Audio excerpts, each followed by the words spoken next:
اعوذ باللہ من الشیطان الرجیم، بسم اللہ الرحمن الرحیم۔ آج کل کے دور میں ہر دوسرا شخص جو ہے رزق کی تنگی کا شکار ہے۔ آج کل ہم اپنے اعمال کی طرف نہیں دیکھتے، ہم رب العالمین سے شکوہ کرنے لگتے ہیں کہ ہم کیوں پریشان ہیں۔ لیکن حقیقت یہ ہے کہ اگر ہم اپنے گریبان میں جھانکیں اور اپنے نامہ اعمال کی طرف دیکھیں تو ہم مسلسل اللہ تبارک و تعالیٰ کی نافرمانی میں مبتلا ہیں۔ قرآن مجید فرقان حمید جو اس نے ہماری ہدایت کے لیے نازل فرمایا، ہم نے قرآن کو پڑھنا ہی چھوڑ دیا، قرآن کو سمجھنا چھوڑ دیا، قرآن پر عمل کرنا چھوڑ دیا۔ اس کی وجہ سے آج ہم تباہی کا شکار ہیں، آج ہم روزی کے لیے پریشان ہیں، آج ہم رزق کی تنگی کا شکوہ کرتے ہیں۔ آج بھی اگر ہم قرآن مجید فرقان حمید کو صحیح طریقے سے اپنے دل سے لگا کر رکھیں تو یقیناً ہم ان تمام مصیبتوں سے نکل سکتے ہیں۔ ایک واقعہ میں آپ کے سامنے بیان کروں۔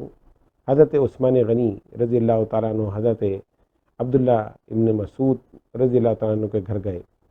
اس وقت کہ جب حضرت عبداللہ ابن مسعود صاحب فراش تھے، یعنی ان کا موت کا وقت قریب تھا، بستر پر تھے، حضرت عثمان غنی رضی اللہ تعالیٰ عنہ نے ان کی خیریت دریافت کی، اور جب رخصت ہونے لگے تو اشرفی کو ایک تھیلی حضرت عبداللہ ابن مسعود کو دی۔ حضرت عبداللہ ابن مسعود نے فرمایا، اے عثمان یہ کیا ہے؟ آپ نے فرمایا کہ یہ آپ کے لیے ہے، آپ یہ کسی بھی کام میں صرف کر سکتے ہیں۔ حضرت عبداللہ ابن مسعود نے فرمایا کہ اے عثمان، مجھے تو اب اس کی ضرورت نہیں، میں تو اب دنیا سے رخصت ہو رہا ہوں۔ حضرت عثمان نے فرمایا کہ آپ کی کوئی نرینہ اولاد نہیں، یعنی آپ کا کوئی بیٹا تو ہے نہیں، آپ کی بیٹیاں ہیں، یہ آپ ان کو دے دیں، ان کے کام آ جائے گا۔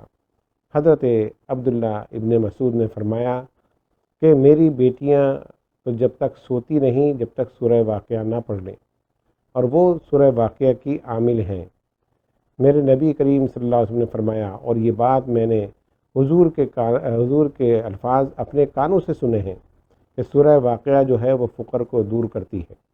تو میری بیٹیوں کو تو اس کی ضرورت پڑ ہی نہیں سکتی، اس لیے کہ وہ سورہ واقعہ پڑھے بغیر سوتی ہی نہیں ہے، تو یہ اس کو دے دو کہ جس کے پاس سورہ واقعہ نہ ہو۔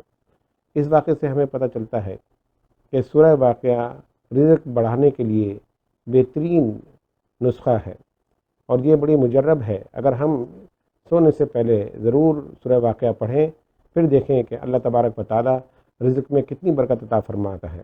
اس چیز کو ہمیں اپنے معمول میں رکھنا چاہیے، روزانہ سورہ واقعہ پڑھ کے سونا چاہیے۔ سوتے وقت اپنے گناہوں کی رب العالمین سے معافی مانگنی چاہیے۔ اللہ تبارک و تعالیٰ رحم بھی کرنے والا ہے، رزق بھی دینے والا وہی ہے، رزق میں برکت دینے والا بھی وہی ہے۔ اللہ رب العزت ہم سب کو قرآن مجید فرقان حمید کو پڑھنے، سمجھنے اور اس پر عمل کی توفیق عطا فرمائے۔ وما علینا الا البلاغ۔